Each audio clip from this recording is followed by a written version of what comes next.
Dad, there's like whores here and stuff. Sweetheart, how many times have I told you, don't say and stuff. Just say, Dad, there are whores here. Well, there's like a ton. In a world overflowing with movies, we need a hero. Someone to separate the bad from the good. Sounds like a job. Verbal diorama. She watches all the movies, from comedy to drama. From the talk, from the sound. Don't forget the action. She'll watch until the end and then she'll give you her reaction. Movies you know, movies you don't. Prequels, sequels, remakes, and trivia and outtake. Movies you know, movies you don't. Interesting stories, all the categories. Hi everyone, I'm Em and welcome to episode 52 of Verbal Diorama, The Nice Guys, where we move from last episode Down with Love's 60s New York setting to 70s Los Angeles for another underrated gem, in my opinion. Sometimes movies fail because they're not great, sometimes bad movies do exceptionally well at the box office, and sometimes something really great can just really struggle. And the main reason I wanted to look at The Nice Guys is I wanted to actually look into why The Nice Guys didn't do so well. Thank you for joining me for yet another episode of this podcast. I'm always grateful to have the listeners that I do. I got some lovely responses to Down with Love, so thank you if you listened to that. And as I always say, whether this is your first episode or if you're a seasoned listener, thank you for being here. This is the first Shane Black movie, not the last. The first Russell Crowe movie, not going to be the last. And the first Ryan Gosling movie. Again, I think you know where I'm going with this. It's not going to be the last time you will see any of those guys on this podcast. And I'm really excited to talk about it.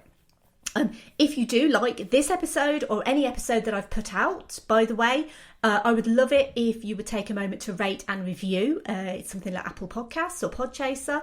And a massive thank you to those who have recently given me some 5-star ratings and reviews. I'm always very grateful. It's the best way to show that you love what I do. It does give me a massive boost. And best of all, it is completely free. Oh, and it literally takes like 2 minutes.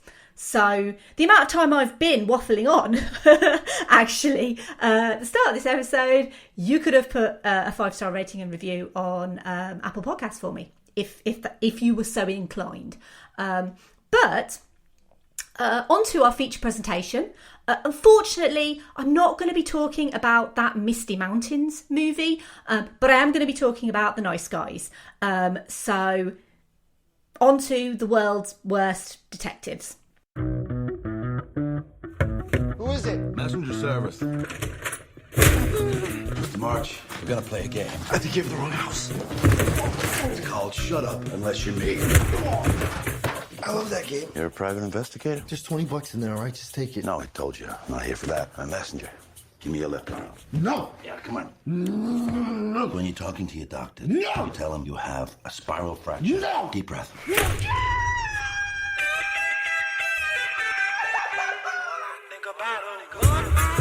I'm not in the yellow pages.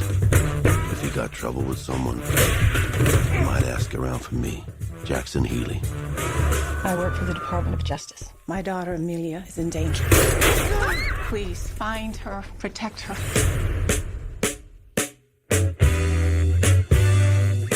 March, Jack Healy. I'm not here to hurt you, so I'm gonna ask you a question. How No. stupid do you think I am? I got a license to carry, dumbass. And ever since your little visit, this little baby's gonna stay right here.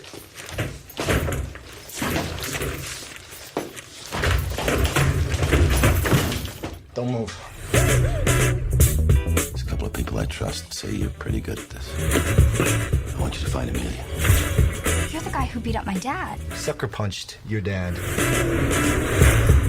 You seen this girl? She's got dark hair. Name's Amelia. What's in it for me? He'll stop doing it. Doing what? Dad? The mob is trying to spread its operation to Los Angeles. Somehow, Amelia is involved. One thing we know for sure. Something funny's going on.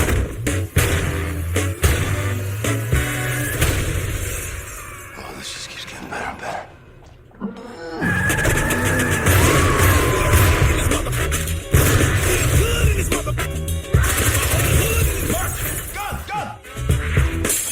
You're the world's worst detective. The world's worst. Look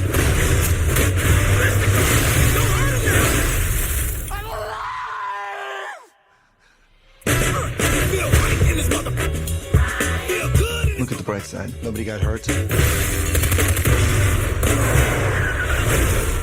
People got hurt. I'm saying I think they died quickly, though, so I don't think that they got hurt. Holland March is a down-on-his-luck private eye in 1977 Los Angeles. Jackson Healy is a hired enforcer who hurts people for a living. Fate turns them into unlikely partners after a young woman named Amelia mysteriously disappears. Healy and March soon learn the hard way that some dangerous people are also looking for Amelia. Their investigation takes them to dark places as anyone else who gets involved in the case seems to wind up dead. The cast for this movie, I'm going to talk about specifics about the cast a little bit later, but this is a really, really fantastic cast. We have Russell Crowe as Jackson Healy, Ryan Gosling as Holland March, Angourie Rice as Holly March, Matt Bomer as John Boy, Margaret Qualley as Amelia Kuttner, Yaya DaCosta as Tally, Keith David as Eddie Harris, although in the movie he's credited just as older guy, and Kim Basinger as Judith Kuttner.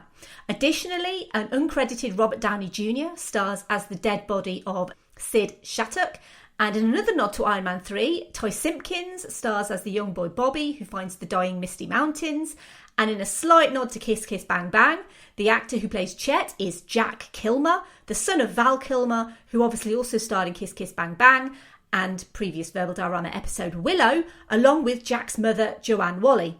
That's episode 16, by the way. The Nice Guys was written by Shane Black and Anthony Bagarozzi, and it was directed by Shane Black. Shane Black is a well-known writer, having written Lethal Weapon and its first sequel, The Last Boy Scout, Last Action Hero, and The Long Kiss Goodnight, as well as a childhood favourite of mine, The Monster Squad. He made his directorial debut in 2005 with the sublime Kiss Kiss Bang Bang. I will talk about Kiss Kiss Bang Bang quite a lot during this episode. And that movie was widely credited as reviving Robert Downey Jr.'s career. They went on to work together for 2013's Iron Man 3, which is currently still the 20th highest grossing movie worldwide. Talking about The Nice Guys, as I mentioned, Shane Black has previous on writing good buddy team-ups from Martin Riggs and Roger Murtaugh in Lethal Weapon, Charlie Baltimore and Mitch Hennessy in The Long Kiss Goodnight, and Harry Lockhart and Perry Van Shrike in Kiss Kiss Bang Bang. He has a knack of making memorable characters and casting actors with really great chemistry. And Jackson Healy and Holland March join this long list of great actors in great collaborations. But The Nice Guys never actually started out as a film. It was originally conceived in 2001. It was set in the present day, and the script as it was ended up with producer Joel Silver in 2002. The characters seemed to gel, but the setting didn't, and so it was shelved. And in 2004, Black wrote and directed Kiss Kiss Bang Bang, which came off the coattails of the Matrix movies that Joel Silver was involved with. And while it wasn't a financial success by any measure, Kiss Kiss Bang Bang did make back its budget. And this was despite Shane Black being an unknown director with no directorial track record. Shane Black's friendship with Robert Downey Jr. ended up getting him the directing gig with Marvel Studios for Iron Man 3, but The Nice Guys was always a seed in the back of his mind. It was considered by him and Anthony Bagarozzi to revamp it as a TV show, and that was pitched to CBS in 2006, and Shane Black trimmed the script down to 64 pages worth of pilot, but not only did no network really show an interest, Black was opposed to it on the basis that quality just wasn't in TV productions at the time, unless they had the budget of Game of Thrones. He felt TV was too homogenising, too quick to change things to suit their audience. Making it a movie gave them free scope to shake it up tonally, to throw out the standardised formula, use the tropes, but change them about to keep them fresh. But what Shane Black does is get the characters to comment on the tropes and often how ridiculous they are. So in 2008-2009, Shane Black and his co-writer Anthony Bagarozzi decided to revamp the script for The Nice Guys and change it to a 1970s setting, retro Warner Brothers logo and all. Joel Silver expressed his concern initially at a period movie, but the release and success of Robert Downey Jr. and Guy Ritchie's Sherlock Holmes movie, which blended a period setting and high action, did well. and The Nice Guys was revisited once more in 2014 and retooled as a 70s buddy cop movie, mainly because of the exuberance, societal freedom, multiculturalism and criminal underbelly of the era. Specifically written for two characters, a morally ambiguous PI and the tough guy you send out to do your dirty work. It was never meant to star comedic actors who could do action, but more serious action stars who could do comedy. To have moody characters in a lively 70s setting and have the 70s almost as a character in its own right. The script itself was based on the 1973 pulp novel Blue Murder, part of the Michael Shayne series of novels by Brett Halliday, and it has that pulp thriller quality to it as well as comedy and a bit of mystery. The script for The Nice Guys was sent to Ryan Gosling's agent, who accepted it immediately. Within 3 days, Russell Crowe saw the script and he saw Ryan Gosling was attached and basically said, if Ryan Gosling's doing it, I'll do it, because both were eager fans of the other's work. After being in essentially development hell for 13 years, it came together relatively quickly. The movie was announced in June 2014 and in September 2014, up-and-coming actors Margaret Qualley, who's the daughter of Andy McDowell, and you can definitely see the resemblance there, and the then 13-year-old Angourie Rice joined the cast. Angourie Rice has her own links to the MCU, obviously. She plays Betty Brant in the two Spider-Man Marvel Sony co-productions. Matt Bomer, fresh from Magic Mike XXL, joined the cast in October 2014, and the rest of the primary cast was confirmed by November. Joel Silver arranged financing with the billionaire Ken Cow through his company Waypoint Entertainment and agreed on a $60 million budget. Shooting started in October 2014 in Georgia, including music producer Dallas Austin's house, which looked very much like a Southern Californian mansion. Exterior shots in Los Angeles also took place. The idea was to make it look as 70s as possible, basing furniture designs on Werner Panton and even consulting Playboy's most prolific centerfold photographer Arnie Freytag to shoot Misty Mountains glamour shots. The Nice Guys, as titles go, is a bit of a lie because it's very clear that March and Healy are not nice guys. It reminds me of that scene in Wreck-It Ralph at the Bad Anon Villain Support Group meeting where Zangief comes to the revelation that he is a bad guy, but that does not make him bad guy. March and Healy are the opposite. Just because they're the titular nice guys, that doesn't make them nice guys. Shane Black didn't want a sentimental movie, but he did want to make it heartfelt, with characters that you ultimately did root for. He's quoted in an interview with IndieWire as, "There is a nobility to these knights in tarnished armour that is represented by the conscience of these two guys. I think it's important to have a mixture of tone." And this is part of the reason The Nice Guys works. The chemistry between Crowe and Gosling is perfect, but also the fact that the tone of the characters and the story has elements of darkness and comedy, parts of gritty violence and heartfelt moments that switches seamlessly between all of these elements in ways that genuinely should not work. But because of Shane Black's witty, hilarious script and the performances of Russell Crowe and Ryan Gosling, neither really known for their comedic chops, but both absolutely killing it with verbal and physical comedy, but also sort of playing with and contrasting with each other. It works.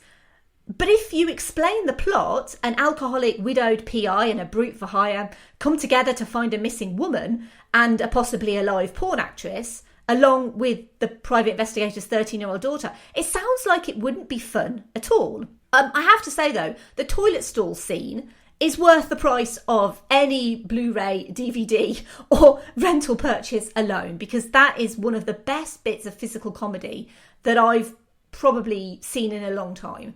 There are so many instances in movies where someone is miscast or you have a great performance but little material behind it. But in The Nice Guys, it's this perfect mix of great screenwriting, great performances and characters that feel real, then never just words on a page. And it's the little character quirks, the fact that as a private investigator, Holland March has no sense of smell, and we find out that the lack of which caused the fire, which killed his wife, and his ability to continually trick people for more money, and that thug for hire Jackson Healy has a surprising moral centre and really, really hates people who hurts animals, that both of these characters are total jackasses in their own way, but you root for them because of their sensitivity. While they might not be nice guys, They are the good guys. The real emotional centre of the movie belongs to Angourie Rice's Holly March, who shows mercy even to the most despicable of bad guys, and bravery despite not having the tools necessary to protect herself all that well, because she's 13 years old. You would think that the coffee was hot, though, to be fair. And speaking of the 13-year-old Holly March, we need to talk about Angourie Rice, who is a revelation in The Nice Guys, as not only a fantastic actor, but also gets away with playing a precocious child with this man-child father who she has to kind of look after, but also holds her own completely against both Ryan Gosling, who's playing her father, and Russell Crowe. And his character, Jackson Healy, has an especially interesting relationship with the young Holly, whose innocence and pure heart actually changes him from killing someone to not killing them because she's watching. And she wasn't watching the first time that happened. Any other movie might show the character kind of growing to not want to corrupt a young girl's heart, or maybe wanting to show a bit of mercy. But here it's literally just the fact that Healy is being watched by a judgmental 13-year-old. And it's that kind of anti-character development, in a way, that really endears you a little bit more to these characters, because they don't really learn a great deal. Margaret Qualley's experience on the movie, in a yellow dress designed and made by the same person who designed and made Marilyn Monroe's dresses, was crazy and cold. She described 4 a.m. shoots in 21 degree Fahrenheit temperatures, in which Ryan Gosling called her a superhero for enduring. Arguably the only misfire in the movie seems to be the involvement of Kim Basinger, who doesn't really get given much to do as Amelia's mother Judith, the head of the Department of Justice.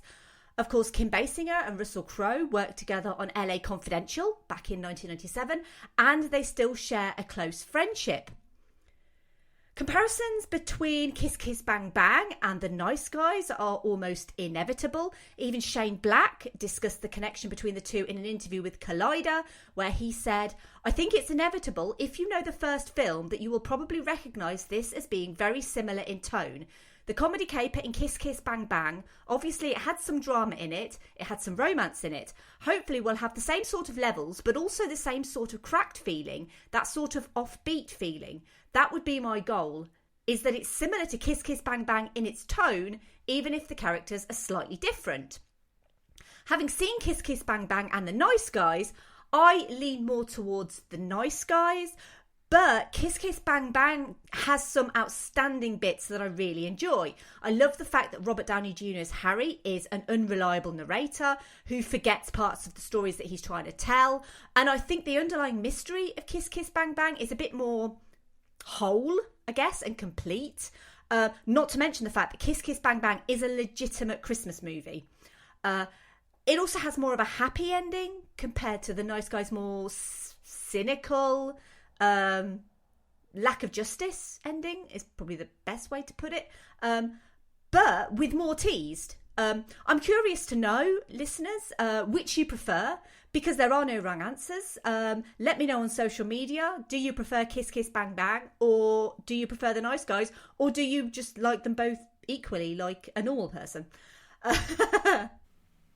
The music in this movie, the plan was to purposely contrast a neo-noir tone with the choices of music, which focuses on bangers like Earth, Wind and Fire, Kool and the Gang and the Bee Gees, with a score by John Ottman, who also scored Kiss Kiss Bang Bang, and also David Buckley as well. Right, onto a little segment I like to do called the obligatory Keanu reference. And everyone knows that Keanu Reeves is a nice guy, the nicest guy. The guy who gives his seat on a bus to a pregnant woman, who donates his movie salary to Crewe, has his own dedicated charity that supports children's hospitals and cancer research. The sort of guy who tells a crowd that they're breathtaking. Unlike the nice guys, who aren't nice guys, but kind of are nice guys, Keanu is a genuine nice guy. And that's really the best link that I can come up with. But I thought it was quite fitting, because he is the nice guy. So the ultimate question is, if this movie is brilliant, and it really is, Why haven't more people seen it? Because as I'm going to talk about, the release and subsequent box office of The Nice Guys is disappointing, to say the least. It was originally scheduled for a June 17th release in the US. It ended up being moved up to May the 20th. And you might think, oh, well, that's nice of them. You know, they're planning to release it a bit early. That's great. But the former date, so the June date, was given to another buddy cop comedy called Central Intelligence, which would then go on to gross $217 million from its $50 million budget. So, yeah, that's a bit of a stinger. But not as much as what I'm going to tell you next will sting. Because The Nice Guys was released against another comedy movie in May. That movie was Neighbours 2. It was called Bad Neighbours 2 here in the UK. To differentiate it from the Australian soap Neighbours. And also the Angry Birds movie. And Angry Birds, if you've been living under a rock in recent years, was a very popular mobile game. And obviously, if you have a popular mobile game, it must spawn a movie. And that weekend, the Angry Birds movie rocketed to number 1 in the US box office. Captain America Civil War had been out 3 weeks, and that stuck firmly at number 2, with the top 3 rounded out by Neighbours 2, Sorority Rising, which is fine, by the way, and it's another great example of the brilliance of Rose Byrne. And her comedic chops is something that I spoke about in my episode on Bridesmaids, which is episode 40. Neighbours 2 ended up making about $200,000 more in ticket sales than The Nice Guys, which ended up debuting at number 4 with an $11.2 million opening, which was higher than predicted, but opening alongside a sequel to an existing comedy meant that both movies essentially ended up eating their own audience, which was another disappointment to add on other disappointments that it kind of came out in a week where it just got completely flummoxed. And indeed the next week, X-Men Apocalypse would come out and dominate the box office, pushing The Nice Guys out even further from audiences' mind. Considering Warner Brothers seemed to be more invested in Central Intelligence and saw that movie as more deserving of an audience, meant that that movie got the audience. May is generally seen as a busy time for big blockbuster movies. It's kind of when the summer tentpole movies come out. And so any smaller movie will inevitably get lost. And it seems very much like Warner Brothers kind of wanted it to do badly.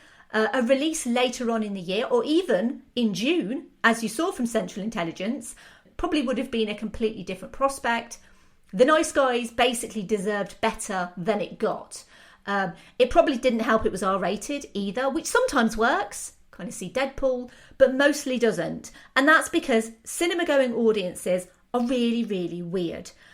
Some people want to see R-rated stuff and some people just don't. It just never seemed to find its feet. It would go on to make $62.8 million worldwide on a budget of $50 million. And despite critical praise and audiences that did see it absolutely loving it, it has become apparent that Hollywood is a cruel, cruel mistress. With The Nice Guys being Shane Black's most critically successful movie to date, financially, it wasn't one of his most successful, and bums on seats will more than likely get you a sequel. Shane Black mentioned in an interview with Fandango that he would make the sequel in a heartbeat if someone would pay for it.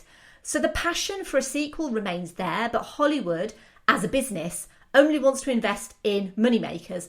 And with high-profile actors, usually comes a high-profile paycheck. So it's likely that we'll never see Ryan Gosling and Russell Crowe teaming up again as March and Healy. And that makes me sad, like just really depressingly sad. But at least we have The Nice Guys. And that makes me just incredibly glad, really, that we have that. A TV spin-off was proposed titled The Nice Girls. It was a gender twist with female leads also set in the 70s. It was given a script commitment plus penalty by Fox in 2017. There was no involvement for Shane Black. A script commitment plus penalty basically means that they're paying for a script, but there's no penalty for Fox if it never goes into production. And it seems like it never went into production. Moving on to social media. So every episode, I always like to ask on social media what people think of the movie that I'm featuring. Do they like it? Do they hate it? Are they indifferent to it? And a lot of people really, really love The Nice Guys, which is no big surprise to me. So firstly, on Twitter, and I must say, brace yourselves, listeners, because there is no comment this week from Andy at Geek Salad. Because he's never seen The Nice Guys, which is sacrilege, I know. But I'm pretty hopeful he will be back next week. As I said, Twitter, at Pulp Serial, said, I saw this film in theatres opening weekend. I fell in love with it instantly. Shane Black really likes to make pulpy detective stories. This, and of course Kiss Kiss Bang Bang. I even own the novelisation of The Nice Guys from pulp publisher Hard Case Crime. Great film. At Movie Reviews In said, massive return to form for Crowe and made me realise that Gosling could do comedy. Hit its plot beats hard, stunningly well paced and effortless fun. 4 out of 5. At Grief Burrito said, this was an incredibly fun movie, loved everything about it. That bathroom stall scene is probably my highlight. Absolute same. At Create_Collect said, so badly slept on. The father-daughter dynamic also added a lot of heart to this genuinely funny Crowe-Gosling duo. At Cooking with Grief said, love it, Gosling and Crowe killed it. Some of the best non-verbal comedy too, the elevator scene, the body over the wall scene. And to be honest, I've not even really mentioned the actual comedic scenes in this movie, but I feel like I should have done, because the elevator scene is genuinely hilarious. Where they basically go up in an elevator and they realise that people are dying at the top, at the penthouse, and so they literally just go back in the elevator, and Ryan Gosling basically has a coronary on his way down as some poor guy gets chucked out of a window. It's genuinely brilliant, brilliant stuff, and it's something that I would never in a million years have thought that Ryan Gosling could pull off. Because he is generally seen for like his romantic lead and as being sort of a serious dramatic actor, but he's genuinely brilliant in this movie. At BLC Agnew said, Shane Black has always been a writer gifted in crafting darkly hilarious and gleefully violent thrillers, but seems to genuinely care about his broken characters. The Nice Guys is like seeing him reach his final form as both writer and director, and is a high point for both leads. At I Write You're Wrong said, just yesterday I read the screenplay, which is tremendous, but it made me realise just how incredible the performances of Crowe and Gosling are. I need a sequel. At Daniel Berrios 93 said, best comedy of the decade. And at Piecing Pod said, the best comedy of the century. So basically, best comedy of the decade and the best comedy of the century. And that is the highest possible praise I think this movie could get. Moving over to Instagram, at SassyLassie76 said, I love the way Crowe and Gosling play off each other in this movie. I watch it a lot. If it's on TV, I'll watch. The young actress who plays Ryan Gosling's daughter is a delight. I want to see them reprise these roles in a sequel. I love this film. We didn't have any on Facebook, but that's okay. Sometimes it happens. The fact that Nice Guys exists is testament to the genius of Shane Black. But the fact that it never seemed to take off is one of the most frustrating things about being a movie lover, and also about doing a podcast about movies.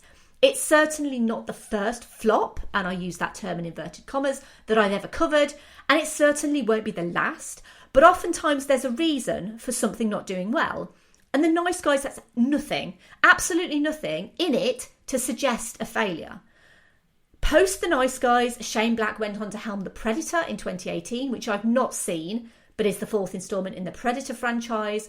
I hope we get to see Shane Black back to doing what he does best. Really great, funny, witty and brilliant team-up movies. This is very much one of those movies that deserves to spread on word of mouth. And for UK listeners, it is available free to stream if you have an Amazon Prime subscription. And usually, and I'll be honest, Amazon Prime Video is mostly full of rubbish. And I know this for a fact because I do a weekly Discord watch with another podcast and a group of people. And we go to Amazon Prime Video for these really terrible horror movies. And they genuinely are very terrible. But this, The Nice Guys, and also Booksmart, which is also on Amazon Prime at the moment in the UK, is more than worth your subscription fee alone. So please, if you are listening and you've not seen The Nice Guys, go and check it out. But if you want to refresh your memory on The Nice Guys and you have an Amazon Prime subscription, it's there. Just watch it. Sometimes, though, the underdog does prevail. Sometimes the passion of the fans can come together to help get something made. It would be really nice to think that maybe we will get a Nice Guys sequel. Maybe. But I think it's looking quite slim. But like I said, sometimes the fans can help get something made, but that's a story for the next episode of this podcast. For this movie, though, unfortunately, The Nice Guys really did finish last. In real life, though, they don't. Honest. Thank you for listening. As always, I would love to hear your thoughts on The Nice Guys. So for the next episode, as I mentioned, we were in the 60s with Down With Love. We moved into the 70s for The Nice Guys. And you might think, well, she's going to go into the 80s for the next one, clearly. But no, we're not. I'm going from the 70s and jumping into the year 2517. A bit of a jump, I grant you. But I promised you more Alan Tudyk. Back in the episode that I did on A Knight's Tale, I specifically said Alan Tudyk will be back. And like Alan, I always deliver. I don't wash my hands of that fact. Sorry, that line was crap. But Firefly was one of the truly great sci-fi shows of the last 20 years. But sadly, it really didn't get its due. And it got cancelled after just one season. And it's something that I and a lot of people are still very, very upset about. But then in 2005, we got Serenity. And the next episode of Verbal Diorama is going to be on Joss Whedon's 2005 movie Serenity. But fair warning, the episode will probably contain a little bit of Firefly too, because I can't help myself, because I love Firefly and I love Serenity. So I'm really excited to finally be bringing Serenity and Firefly, for that matter, to Verbal Diorama. At this point, I would normally go through, oh, well, if you like this, then here's one of my other 50 episodes you might like. But I said last episode that because I'm now over 50 episodes, that I'm not going to list them all anymore. And that's for two reasons, really. The first reason is it's just a ridiculous amount of episodes to go through. And the second reason is it's kind of a time thing, really, because I feel like it was taking up a lot of episode time. So I'm no longer going to be listing them all.